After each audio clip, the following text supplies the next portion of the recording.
Welcome to the Political Matrix News. Hello, Scott. I think we have a special guest here tonight. Yeah, we got Dr. Doug Frank Singular. Singular Frank. He is an outstanding researcher and actually a nuclear scientist. Well, apparently elections are becoming nuclear science because we gotta get people They with are. advanced degrees to tell us exactly what is going on with these crazy things. I'm a numbers guy. I have 60 scientific peer-reviewed publications in the field of surface electrical analytical chemistry, which is physics, chemistry, and math all kind of mixed into one big mess. And so I'm a numbers guy. I'm famous in the scientific community for developing electron microscopes that image molecules. Okay, great. And that's all numbers crunching, essentially. And that's what elections are. They're numbers crunching, and that's why I ended up doing this. Fourier transforms and the whole nine yards. Oh, man, you're saying the magic word. Differential equations and Fourier transforms are my favorite, right? They're a sweet spot. There you go. I love those things. Well, let's talk a little bit about some of the things that you've done. I know that you're kind of taking a little tour around the country to talk about some of the intrinsic problems we're having with our elections. Even though we may think that our elections are airtight, and we're certainly being told that by the media, my experience and Greg's experience is certainly a little bit different, and I think that you've uncovered some differences yourself. Yeah. In 2020, when Doug Mastriano asked for an audit of the Pennsylvania election, I was part of the team of 6 that was brought in to analyze the election. And I was given access to everything I asked for. And because I was in Montgomery County, I asked for the historical records for Montgomery County. There were 4 Supreme Court cases from Montgomery County, Pennsylvania. I was in 2 of them. So I was given all of the historical election data for that county since 1900. And I'm a modeler, so I built models so that I could basically predict what was happening, and then I would look for deviations from that model. And what I discovered in Montgomery County is that they were stuffing the voter rolls right before the election with non-real voters. And then as they were stuffing the rolls with non-real voters, then the NGOs were stuffing ballots using those names. And then within 6 weeks after the election, we have all the electronic records proving this, that the state was then removing people from the rolls. And when I asked the Secretary of State, why are you removing those people from the rolls? She said, because they moved away. And so when I looked into it, she was right. They had moved away, but they had moved away 10 years earlier. What was happening is non-government organizations, NGOs, had API access, back-end access to the rolls. They were adding former residents back into the rolls, then stuffing ballots for them, and then the NCOA was being used to do voter roll maintenance afterwards. So it was like a built-in cleanup apparatus. Wow. And we proved major deja vu. We showed all of that. We had documentation for all of that. I'm a scientist, so we did statistical sampling of the homes afterwards. 1,600 houses we knocked on, proved exactly what my models showed. We proved exactly that's what was happening. And my first major lesson in politics was they didn't want to fix it. Exactly. And here I am showing the legislature at their request the fraud in their elections, and I was expecting them to say, "Oh no, we have a huge problem. We have to decertify." That's how I felt the second week of December of 2020. Instead, they said, "Wow, that's very interesting, Dr. Frank. We're going to hold a series of public hearings on this starting the first Thursday in January." And I'm like, "No, you don't understand. This is the second week in December, and they're going to certify the election, and they're going to inaugurate a new president in January. We have to deal with this now." And they didn't want anything to do with it, so I was quite upset about it. So I didn't talk to them for about a week. So instead, I downloaded all the voter rolls and voter history for the state of Florida because they're all free and available online. So I downloaded them all, and I ran all these beautiful algorithms that I developed for Pennsylvania, and I ran them on Florida. And what did I find? The exact same stuff thing going on here in spades. So I talked to the Secretary of State's office. I talked to DeSantis' office. I said, you have all these same. Do they want to fix it? No. So then here I was starting to panic a little bit. So I did North Carolina next and Ohio and then Colorado. So that's what got me into all this. I discovered this is not just one state. This is the entire country. And that kind of launched me discovering. And then Mr. Lindell discovered my work and made a documentary about it, 1-hour documentary called Scientific Proof.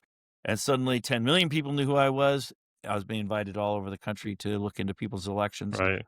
And that's how all this started for me in 2021. I thought it was going to take me 6 months to fix the problem because all I would need to do would be to meet with the legislatures and show them their I've met now with 24 secretaries of states, 24 AGs, hacking into their elections right in front of their faces. I'm also a computer guy. And I thought I would have to do is show the leadership in the state what was wrong and they Right. would address it. And so forgive me for being a physicist coming out of the ivory tower.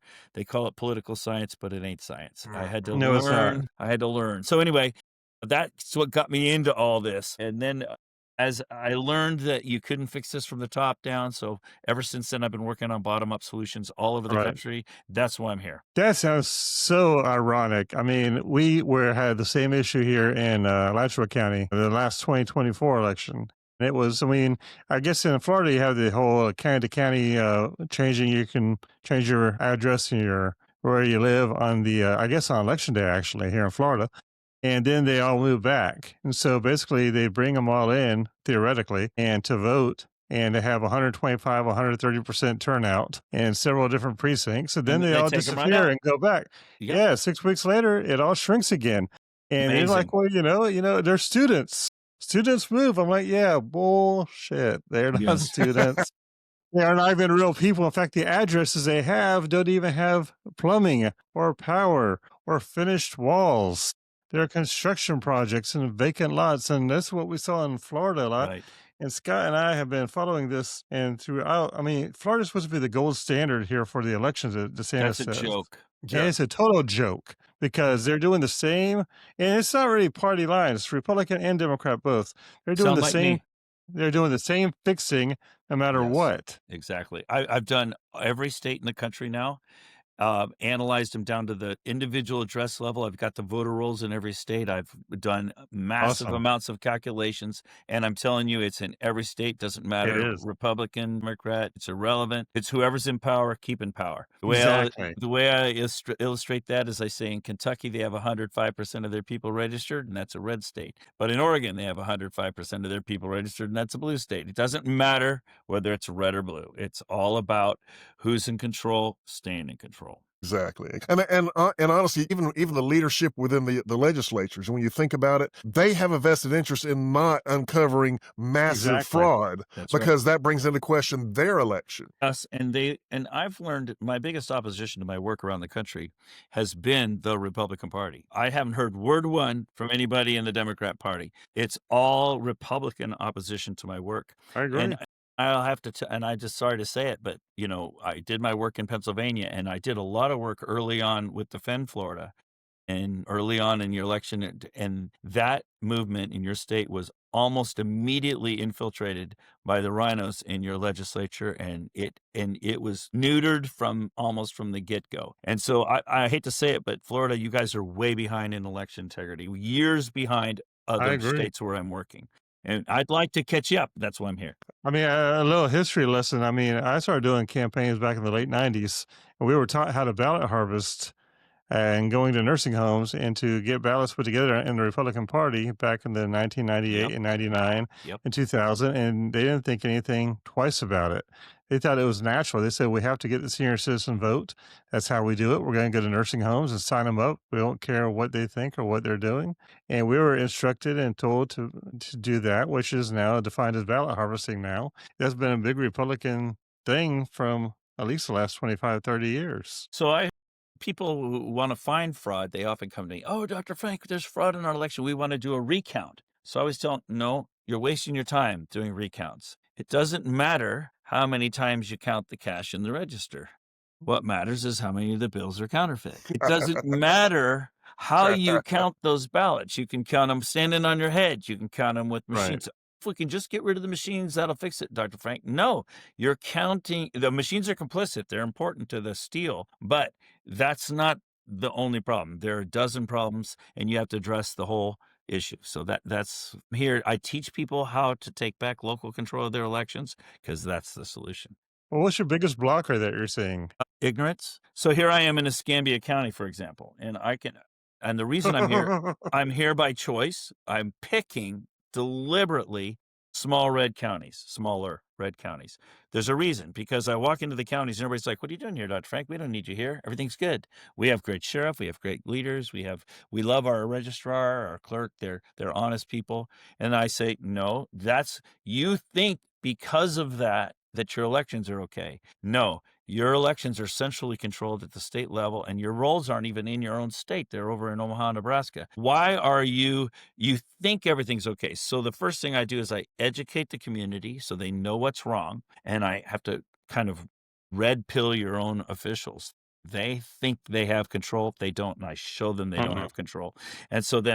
And then I show the people, I give them copies of their voter rolls. I show them how to find the fraud in their own elections. And then I say, now, look, are you going to tolerate this, or are you going to do something about it? And I've been going to the small red counties because when they find fraud in their own elections, it gets their back up. And then I get a bunch of other small counties to stand side by side with them. We link elbows. We get the sheriffs involved. And we stand against the state and say, we don't have to comply with any law or policy which violates our constitutional rights. And your system is encroaching upon our constitutional rights. We're not going to comply. I'm having big success. You're going to be surprised. Oregon, except if you think about Oregon's got the Cascades Mountains going from north to south. On the east side of the Cascades, there are 15 counties. 13 of them have already signed an announcement, the county's resolutions, that they want to secede from the state of Oregon. So it's easy for me to get them organized. These small little red counties, 10,000 people in them, who, they win all their races, except their school boards are flaming liberal. How did that happen? Okay. And so Who knows? exactly. And so, see, that's what I do. I organize those counties. Shasta County, Northern California, that's one of my big places. We own the elections there now. Tina Peters was going to be the new clerk, but she's in prison. So now it's Clint Curtis instead. But own the elections there. And Huntington Beach, we own the elections there. Huntington Beach, Awesome. Orange County. So a bunch of the northern counties in Wisconsin and about a third of Maine. People are like, how are you doing that? Those are red states. Those are blue states. Maine is red. Oh, Maine red. And so all I have to do is get those small counties organized. Now, I'm finally coming back around to Florida. I'd like to find a bunch of your small red counties, get you awake. I call it red pilling. Get you red pilled, get you organized, get you to stand together. That's what I'm doing here. That's why I'm here this week. Okay. Well, I see you have a little publication there. Yeah, I call it the 7 Steps for Taking Back Your Elections. When first year I was doing it in 2021, I was going around getting attorneys generals to sign into our Supreme Court case, and I thought that legislatively was the way to fix it, and that I had to learn, nope, that's not right. So after the second year, in 2022, I was doing this. I started working at the grassroots level, and the John Birch Society discovered me, and they said, "We really love what you're doing. Can you please summarize it in a trifold?" Because everything at the John Birch Society is on a trifold. So I wrote it. It's called 7 Steps for Taking Back Your Elections. And when I wrote it, I was having trouble summarizing the work I do in a positive way. So I said to myself, let me write about all the stuff that's failing in the country. And that's easy. Boy, I would pages and pages. And so then I just took the inverse of that, and organized it. And so this is an empirical document. This is what works. And about a year later, it was early in 2023, I was in a county in Missouri, and the team I was working with there, the ladies, they said, "We're sorry, Dr. Frank, we're behind on the 7 steps because we had a big effort where we got rid of the pornography in our libraries." And I'm like, "Congratulations. How did you do that?" They said, "We followed the 7 steps." And then I realized what this is. This is just the people becoming the government again. All we really need to do to fix our elections is bring it back under local control where we can put our eyes on every aspect of it. But the problem with our elections is your rolls aren't even in your own state. Your clerk doesn't even add up your own ballots. They just move sticks around, and it's being... when we were in college, we had VAX computers, the central computer, remember? And then you had dumb terminals all around campus. They didn't do anything. They just logged in. Well, your clerks are essentially dumb terminals. They don't do anything except move electronic files around. And all that stuff is done out of your control. You can't audit it. What does Stalin say? Doesn't matter who casts the votes. What matters is who counts the votes. Are you counting votes? No. Your clerk isn't even counting votes. So we need to bring it back under local control, local scrutiny. Everything has to be transparent and locally controlled. That's where I'm taking people right now. And that's the only way to fix this. And it's turning out to be kind of a two-pronged thing. It's a political revolution. We're waking people up. And that's happening right now. I mean, when's the last time in your life tens of millions of people are taking Constitution classes? That's amazing. The country is waking up. That's good. COVID really helped wake people up when they see the tyranny of government. And then there's also a spiritual revolution. And I think it's kind of all coming together and we're waking up. I feel that's what I'm part of. And help in elections is just like the elephant in the room. We have to fix that because everything else is downstream from our elections. So it looks to me like what you've created here is the cure for the rules for radicals. Alinsky, baby. Are you kidding? I've been using that book, and I've also got this book, Art of War. And there's another book I use called Blueprint for Revolution by Popovich, and another one I have called Beautiful Trouble. I love those books. Alinsky's Rules for Radicals work great. We're using them all over the place. We've taken out clerks. We've taken out community leaders. That is a brilliant book. Right. Well, that, and actually what you're doing is using the techniques from Art of War against Rules of Radical, which is use their things against them. 100%. You get it. And so you know what I'm doing. If you understand Alinsky's rules, you know what I'm doing, because that's basically we are using their own techniques back against them. Exactly. And they've been very successful for decades.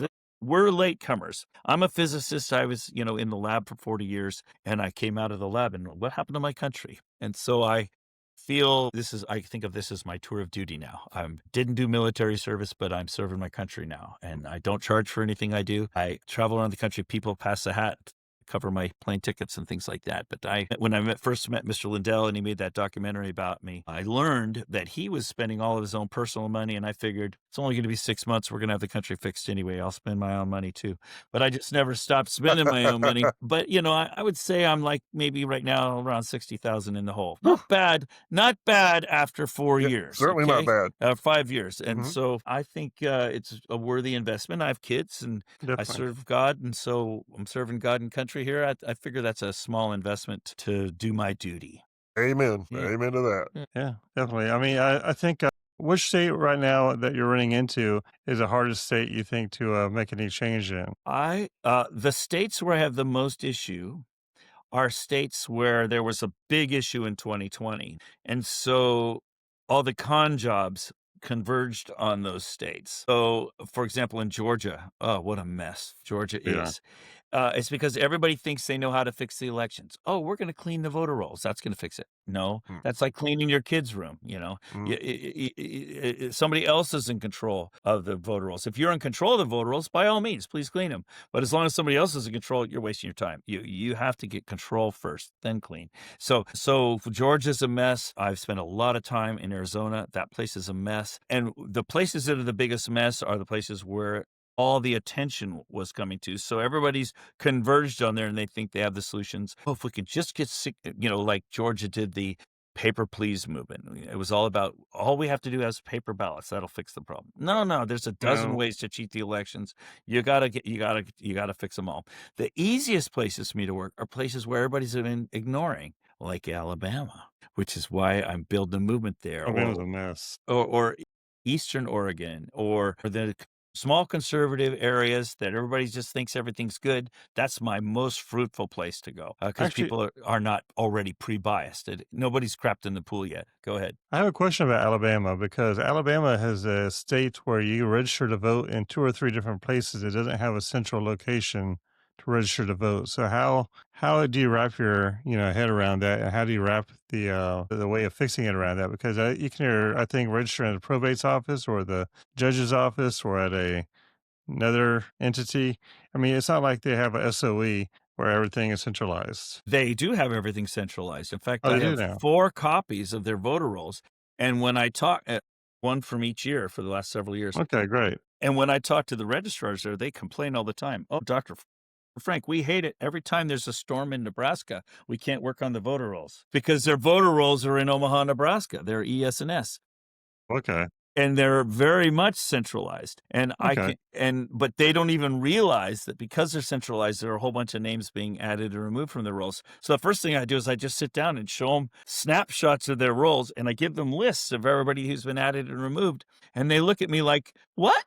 And their jaw falls open. And these are small, beautiful communities where the ROV has, the registrar has no idea that their voter rolls are being manipulated. Here in Florida, you got a guy named Chris Jersky. He's done a lot of analysis of your voter rolls, and he talked about exactly what you talked about at the beginning of the podcast, where they change the addresses right before the elections, and then Exactly. they mail ballots out to all the wrong addresses, and then the addresses quickly change back. And what did you just do when you did that? You just created a pile of ballots in a post office somewhere of undeliverables. And what happens to all those ballots? They somehow get I used for know. something or other. Yeah, they do. So that's your state's a wreck too in that way. Go ahead. I mean, the weirdest part about that was, there's supposed to be a provisional ballot. I'll just say Alachua County because I was working in Alachua County last year. And Scott and I were both doing a lot of campaigns over there. And they had like 8,000 voters that were county to county changes.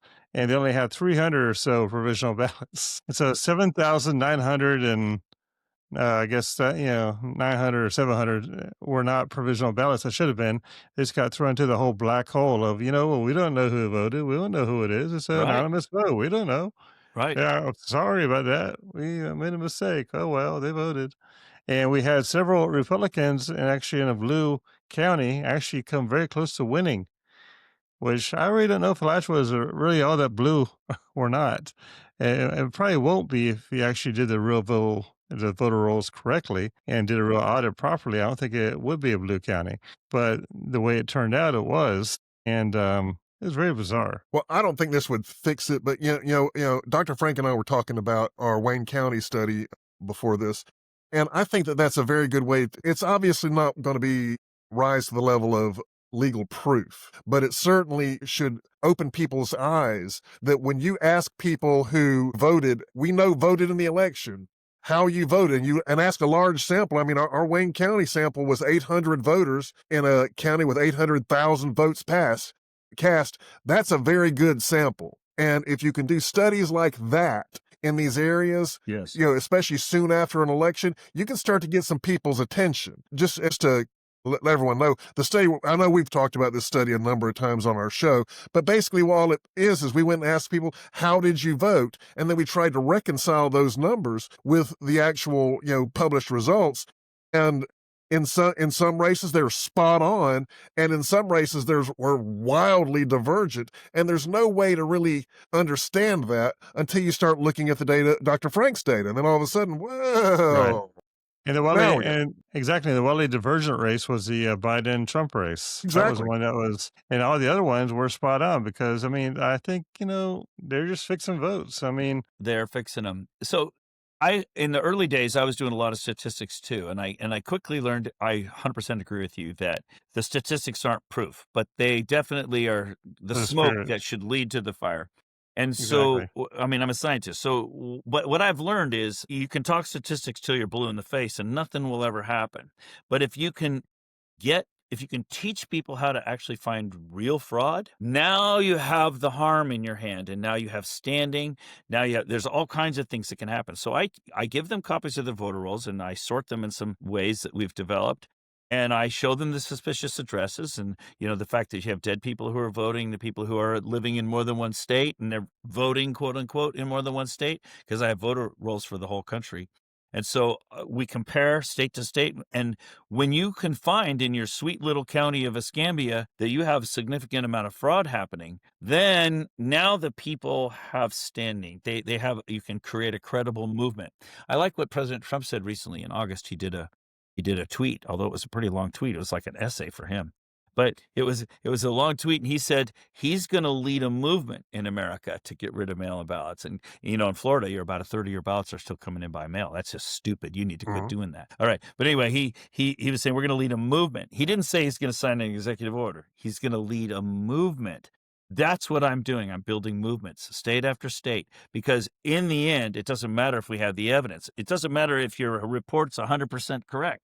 If the people don't stand up and say, we're not going to put up with this crap anymore, nothing's going to happen. And that's what I do. I teach people how to organize, and art of war, baby. We're taking on the enemy. We're building beachheads all over the country. Wonderful. And now, did Scott talk to you about, I know we always mention fundraising, and a lot of this drives fundraising. Yeah. But we have a lot of fraudulent fundraising reports, which actually are also set up at the elections office, because when the candidates running for office are filing their reports with the SOEs, whether it be federal, state, or local. And we have almost the same kind of mirroring on the election rolls, the voter databases that we see on the fundraising databases, where we still have address. We have refunds that go into people who never gave. We have refunds that go into people who are dead. We have addresses for donations to people who are empty soccer fields or empty baseball fields. And so we have, basically addresses to nowhere. A money And these are laundering all scheme. Yeah. it is, and whenever we are looking at the money laundering side of that, then we're asking those same people to fix the voter rolls so it can mirror properly whenever their own donation rolls do not mirror anything properly. Yes. I mean, we have to get a wraparound getting somebody who's elected in office, to work with the movement that you're building, who actually is honest and has integrity-driven values. Well, what I've learned is fat chance getting the legislators to stand up. In fact, in most of the states I've been in, Really, if I get a legislator or two to stand up, I can tell you stories. For example, I'll just give you this is a good story. I was in Kansas. At the request of the Kansas State Legislature, I did an audit of their election. And I showed up the day to give the big report. You've seen them. I'm on TV, and they have the people all sitting around the big conference room, and the people are in the audience. And I give my 30-minute testimony, and then after that, they have an hour to ask me questions, and each of the legislators has to get their question in, and they're asking me. And so about 10 minutes into the question period of time, a lady named Tatum Lee, she's a freshman legislator there. She stood up. She says, well, I'm new on this committee. I'm new in the legislature. So I did a little research today, knowing Dr. Frank was going to give his report. And I discovered that our legislature had on 2 prior occasions requested an outside analysis of our elections, and not an outside, but an analysis of our elections by our own research department, the Kansas Legislature Research Department. And she said, and here are those 2 reports. She says, this one's dated 2018, and she holds it up. She says, but everybody look at this 2020 report. And she passed it around to everybody. They were all getting copies. You know how that looks. They're passing them out. She says, everybody turn to page 7. So they all turned to page 7, and there's a list of bullet points. She says, these bullet points from our own Legislature Research Department almost are word for word what Dr. Frank just told us. And so she's like, guess what? Dr. Frank just came in and told us what we already knew. Well, I got to tell you, applause broke out in the room. Everybody's all excited. That night, we're at the Applebee's, 50, 60 people were all celebrating. Woo, woo. And I'm thinking to myself, next state, please, we're cleaning up elections. Well, the next morning, the state legislature of Kansas voted on a new redistricting map and eliminated Tatum Lee's district. They eliminated it. And that's just like an really. extreme example. But I can tell you, in the 2024 election, every legislator in this country that I had been working with on election reform was eliminated. They were eliminated by the Republican Party, not the Democrat Party. It's the opposition is the legislatures are not going to fix this. They're not interested in fixing it. They like it the way it is. What Greg is referring to is a long-standing recurring theme with me that talks about how fundraising is really the thing that is ruining politics more than anything. Follow the money. Well, I mean, Trump. I guess more not even Trump. Elon Musk's program. Doge program of going Yeah. through when he got into USAID really exposed it in a crystal clear way with these Yes. NGOs. It's a direct pipeline of money out of the government that gets dispersed through a massive NGO money laundering operation that magically winds up in some really interesting pockets. Right back into your elections.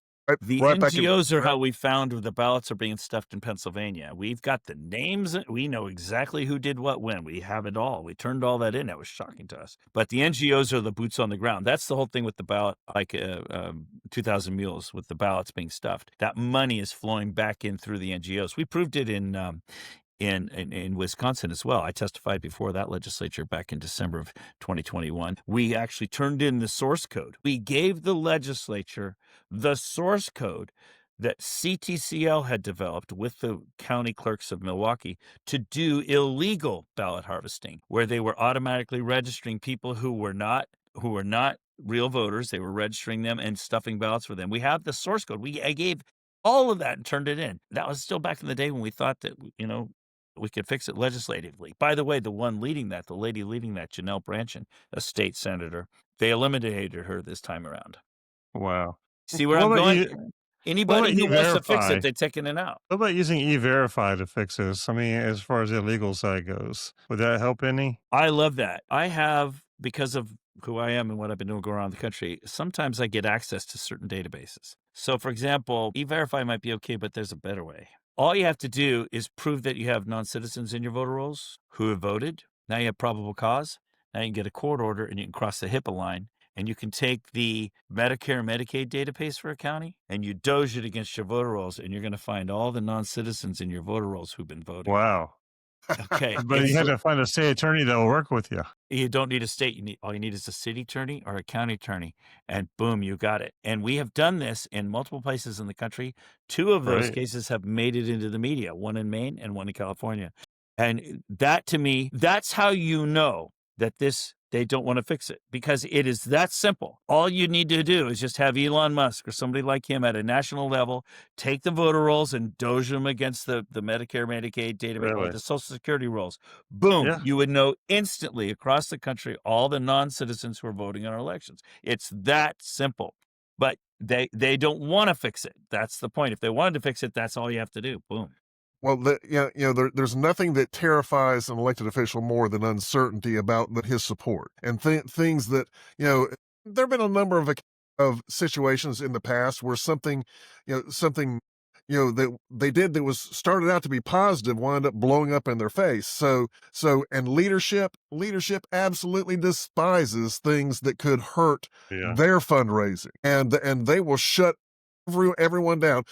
My cousin was a legislator, and every single time he went against leadership, he went from the offices up near the front to the most remote basement office you could find as their message for how to get rid of him. He was lucky that it was very difficult to draw him out of a district, but because Florida starts all of their districts in this upper left-hand corner, and so like in the panhandle, right? Right, in the panhandle. Yeah. The first House District 1 starts right up there in Cantonment, and House District 2. I mean, all these things are right here, so it's hard to just completely draw them out. And frankly, we have enough of a history here with people that don't even live in their districts maintaining their seats to begin with. Yeah. That would have been a hard penalty for him, but they had other ways. They had other things they could do to him, and they do. We have a long history of that here in Escambia County of elected officials living 300 miles away, Yeah, I mean, 200 miles away. ridiculous. It's been Yeah, like but that for everybody 20 forgives years. them because Florida, nobody lives here anyway.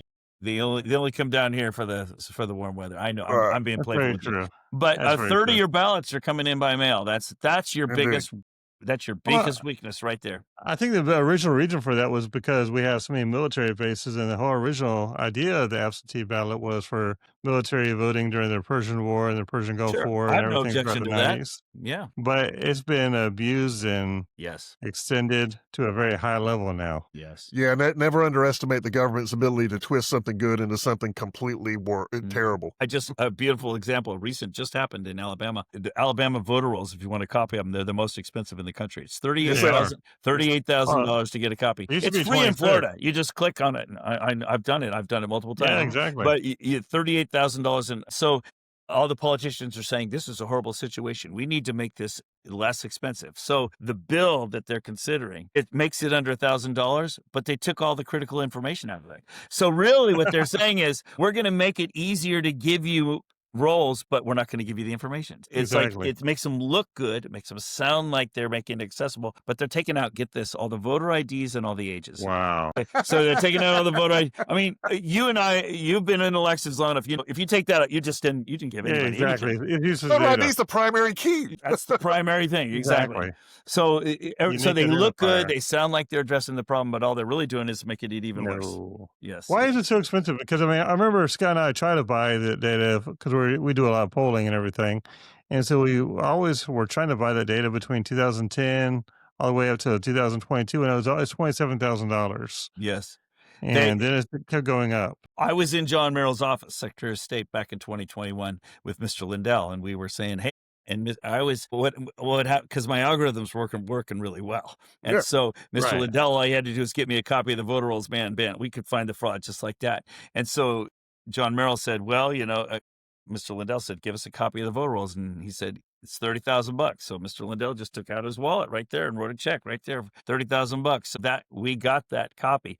But the reason why it's expensive there is the Secretary of State office is not funded by the government there. The Secretary Really? of State office in Alabama is funded by the services they provide. So they sell like all the licensing, all of the, if you buy a license, a business license, they charge for all that. That's how they're funded. Now, their total budget last year was $7.5 million, and it's all through fees. And the voter roll total budget, they sold $275,000 worth. So that's really a drop in the bucket. So really what should happen is the state should just say, we're going to pay for that. And then everybody gets the rolls for free, just like in Florida, right? Yeah. Everybody gets access. That's what it should be. But the Secretary of State's office doesn't want to give that up because that's $275,000 of our income. Yeah, well, that's their excuse. If ever there was a compelling public interest for something something to be available, that would be it. And I understand where they're coming from because, on the business licenses and stuff like that, because that kind of automatically scales the budget to work with the demand that you have. This is an entirely different thing. Right. I mean, Exactly. this is how we prove that every other thing that we're doing is legitimate. Well said. And they've never had an audit ever of their elections. By the way, just 3 months ago, you guys, election guys, you'll love this story. There's a place up there called Fort Deposit. It's a small county. It's a small town in Lowndes County. They just had an election 3 months ago. They only have about 900 people in this town, and they received 1,100 ballots. Okay, 1,100. This is an off election. Now, you guys study elections. You know in these off elections that if you have a 25% turnout, that's a really good turnout. Yeah. Okay. No, they had 110% or 120%. So they received 1,100 ballots. Half of them were absentee. And in that state, if you do an absentee ballot, 2 people have to witness it. And so half of them were absentee, and half of them were witnessed by the same 2 people, a judge and a sheriff. And so, in other words, that just shows you the problem with Corruption. absentee. Now, when it was brought to court, the judge threw the election out, and they're going to have to redo the election, obviously. But notice, there's nobody being prosecuted for election fraud. And so that's another aspect of this. Yeah. Is that even when you find it, nobody pays any penalty for it. Well, the statutes aren't written so that there's anyone accountable. I mean, period. I mean, they would basically have to have video of someone putting what are later identified as fictitious ballots, or even previously before they're even dumped off. Yes. These are fictitious ballots. Otherwise, they're not going to do anything because they're terrified of rocking the boat. We did get a conviction in Lodi, California, Lodi. Wow. Where a sheriff was investigating a home gambling ring. We were working with the sheriff on the elections there in San Joaquin County. So the sheriff walks into the city councilman's house, and there on the city councilman's kitchen table are 70 ballots. And he's got his computer out, and he's looking for everybody who hasn't voted, and he's creating ballots for these people that he's stuffing. No way. That's Lodi, California. You can look it up. We have that conviction. But, it's basically a slap on the wrist. The guy should go to prison for, many years. I would be happy if all they would do is make them ineligible to ever participate in elections. Ever again, you should never be able to be a public servant anymore. But I think there are. Yeah, when you start coming through Florida, we have some places here in Marion County, Alachua County, and Hillsborough County where people actually are getting arrested this year for voter fraud and voter irregularities. In fact, the municipal election in Alachua just a few months ago, they had a similar thing where it was over 100% turnout in a few precincts, and they actually have caught the people now, and they're going through the whole, the criminal justice system and everything else. I have no idea how it's going to turn out, but it's very interesting. I mean, we actually do have some people who are going after it here slowly, very slowly. I like the prosecutions because we need to punish criminals, but I don't like the prosecutions because then the average public person thinks, oh, there are a few bad actors, let's put them in jail. When really the problem is you're using a system that enables this all over the place. Right. We need to implicate the system. The system is what we need to take down, not the people who are abusing the system. And that's where I'm going. Have you found any NGOs in Florida that you could identify for our listeners? I haven't had access to the electronic records here like I had access to the electronic records in Pennsylvania. But I'll tell you some of the names.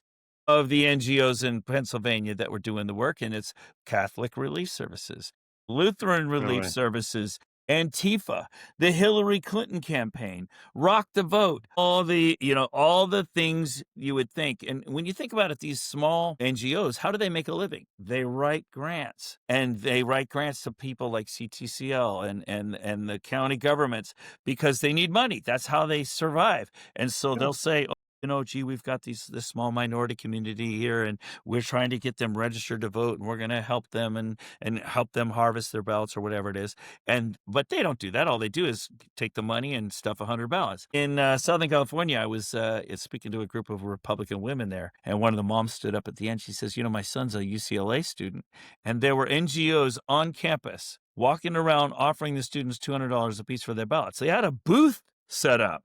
Okay. Really? And give us your ballot. We'll give you $200. It was, in that case, it was a local Lutheran relief service. I think a Salvation Army one too.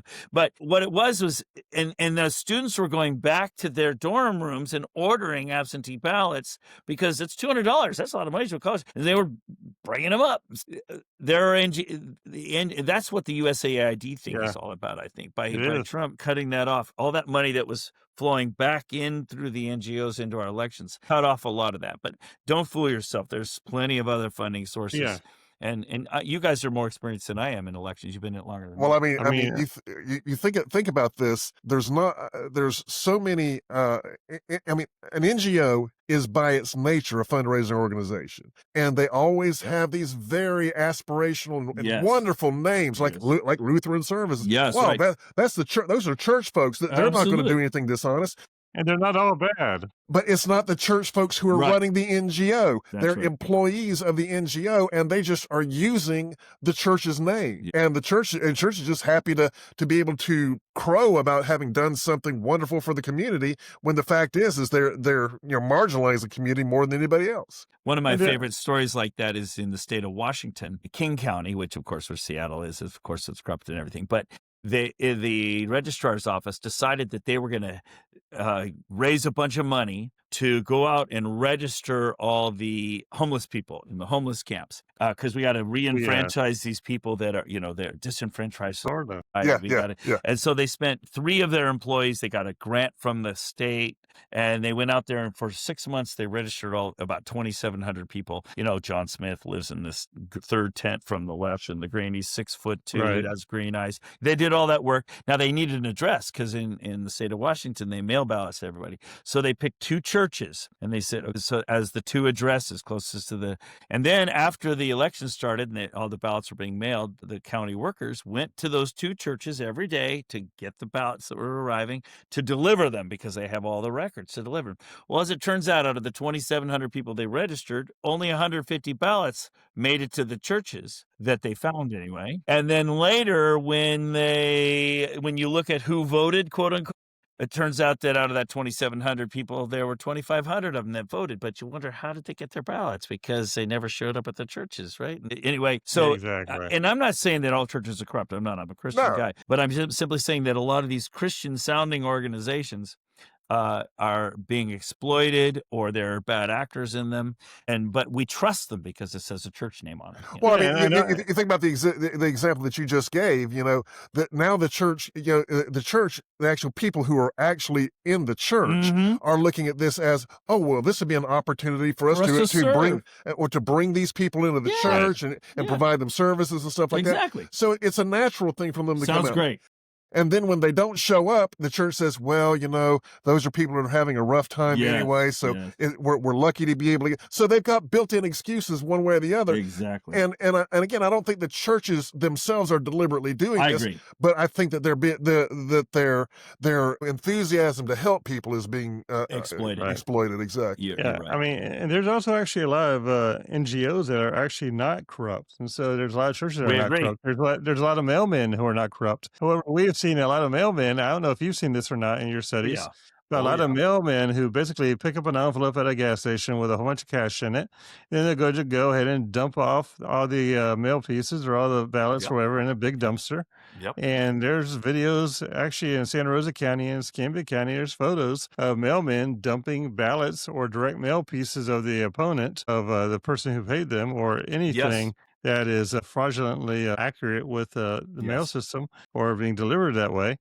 And it's very sad. And the mail system isn't corrupt either, but we have individual actors who I think basically what people need to realize this is a major identity theft scheme. We I mean, agree. this is all identity theft, period. And that's the reason why I think the criminalization of it is so important because I mean, we got to find the funders of this. I mean, most of you guys are being funded in Vegas, California, and New York. And I mean, that's where most of the funding, I'm assuming, is coming from. Most of these. Am I correct? CTCL Or is a big source. The yeah, Zuckerbucks, that was a big one, and then a lot was coming from the Microsoft stuff. Bill Gates, really, a lot was coming. He funds a lot Microsoft. of, Bill But he's a Gates. Trumper now. Yeah, Oh yeah, yeah, yeah, sure right. is. I heard that. Yeah, it's pretty crazy. It's been an eye opener for me, and I had, when I told my wife originally, honey, I'm setting aside my income for 6 months. We're going to save the country, and I'll be back to work. Boy, I had no idea. I had no idea that the rest of my career, because our country, like, we're in trouble. It's a mess. It's if we don't fix It's it now, bad. we're toast. It's over. And I think we're headed for an amazing crisis. I'm talking to election guys now, No so you're idea. going to appreciate Yeah. what I'm about to say. In 2018, Trump passed his first term. He passed 2 executive orders on elections. His 75th one set up an election integrity committee where Pence was chair of that committee. And of course, that didn't work out very well. And then the second executive order was his 83rd executive order, which gave the president, this is scary, gave the president executive authority to overturn an election, to nullify an election if there's foreign interference. And I don't know if you've noticed, but it seems like every week now in the media, there's another big revelation about foreign interference in our elections. And this is what I think is going to happen. This is honestly, this is everything up till now. I'm telling you facts, but now I'm going to speculate just a little bit. In 2026, I've already run the numbers. You guys probably have too. The midterms are toast. Republicans are not going to be able to hold the House. What do you think the first thing's going to happen? They're going to impeach Trump. And do you think he's going to let that happen like he did in 2018? No way, Jose. So what's going to happen, I think, is it's going to be cheating, and they're going to take it over. And then Trump's going to nullify that election. And I think that's 2026. I think we're Really? headed for a big constitutional crisis. I mean, you saw, for example, Ash Patel put up in June, he showed 1 million fake IDs and 1 million fake ballots, pre-completed Hmm. ballots that they Oh yeah. seized outside of Wayne, I think it was, outside of Detroit in October of 2020. Revelations like that are just going to keep coming out month by Right. month. And basically, that's cast out on foreign interference in our elections. All this talk about Venezuela, not an accident. Smartmatic, not an accident. I think so. So that what'll happen is, I know Trump. He wants to lie in his deathbed someday and say, "I saved the country." That's what he wants. That is what drives him. So guess what? He's not about to let himself be impeached in his second half of his Just second out of term. curiosity, where did the people who used to own Dominion? What country were they from? I forgot. I think it was a Smartmatic in Venezuela, Oh and yeah, yeah, it Maybe. was Yeah. Venezuela, wasn't it? that's right. Right. The Patrick. narco guys. Yeah, Patrick Byrne and our friends. And a year ago, he sat me down and showed me all the stuff that's now public, and Hmm. it's not a good situation, folks. And Mr. Lindell is dead right. We have to get rid of the machines. The purpose of the machines isn't necessarily to flip votes. It's to tell everybody what the tallies are Exactly. and who's voted, so you know how to stuff and you know It's to how to. tell them what Exactly. they want to hear. I mean, Yes, that's the reason why we started the political matrix a long time ago, is connecting all the dots here. I mean, there are a lot yes, of dots here to connect between Venezuela that we were talking about with the voter machines back in right, 2020, yes, 2019, and now we're connecting the dots all the way to the narco terrorists and everything else and all the laundering that 100%. comes in between all of that. And people don't realize that, that this corruption here is deep. And there's a reason for every single thing that's happening. It's not just randomly happening. We're not just, and Venezuela is not the only drug country in the world that we're going. Right. I mean, by far. I mean, there's a lot of other stuff on those boats. There's a lot of other information out there that just, because it's classified, people just don't know. I mean, that's just the reality. And they don't need to know. I The other mean, thing I've run into that I didn't expect, this was a complete surprise to me. I had no idea. The sex trafficking industry is exactly. intertwined in this all the way up to the legislative level. It I is was shocked. I had no idea. And because of that, huge. I've become kind of involved in that. The sex trafficking industry is bigger than the drug industry now in our It country. is. And we're spending more money raping children than we are taking drugs. And I was the moderator along with Laura Logan a month ago for the California gubernatorial debate. I got to be one of the two moderators. And I Awesome. asked the question of the candidates about elections. They're completely clueless. And I asked the question of the candidates about sex trafficking. They're completely clueless. Clueless. So these two things that are like huge issues, candidates don't even have a clue either. So this whole thing is really a mess. You were going to say something. You think about it, the infrastructure that you need to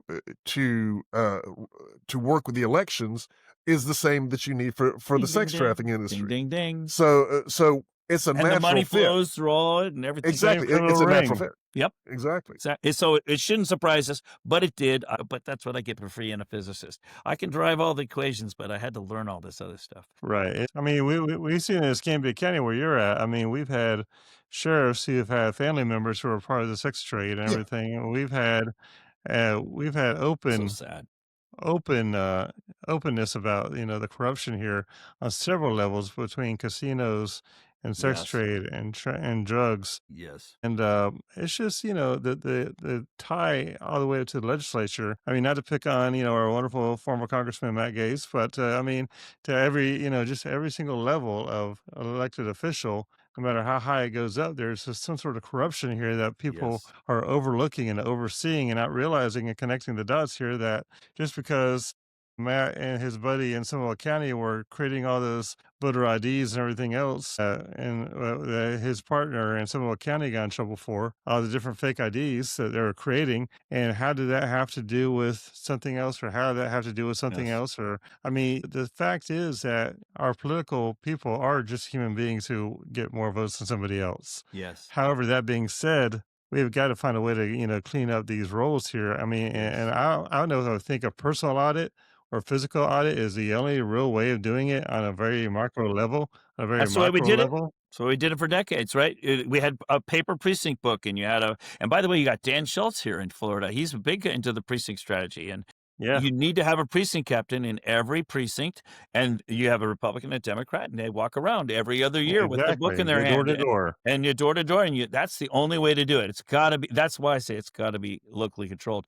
Another person you have in the state is General Flynn's sister, Mary Flynn O'Neill. Huh. She's leading America's future. So, and that's the child sex trafficking thing. So you guys are in Florida. You're not all bad. You got some good stuff going on yeah. here. Yeah, but your election stuff, you're way behind. We got to Right. get your movement going. That's why I'm here. I'm here to kind of start a bonfire here, so you throw some gasoline on that bonfire. Well, what do you have coming up? Tomorrow I'm speaking in Escambia. Tomorrow night, right? And Which barbecue?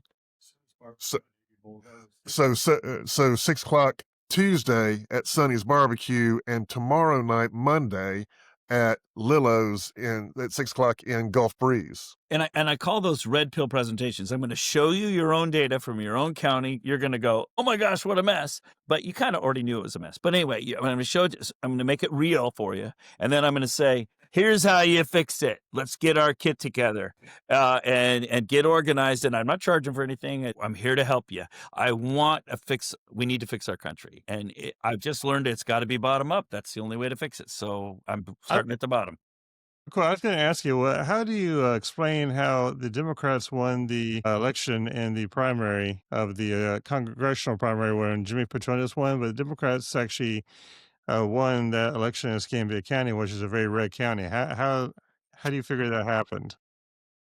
I haven't looked at that particular race, so I'm not qualified to talk about it. But I would say in general that I heard a great phrase when I just came from Alabama. There's a pick list. There's a list of who they want in office, and the labels don't really matter, a Republican, Democrat. My favorite example of that is in Montana.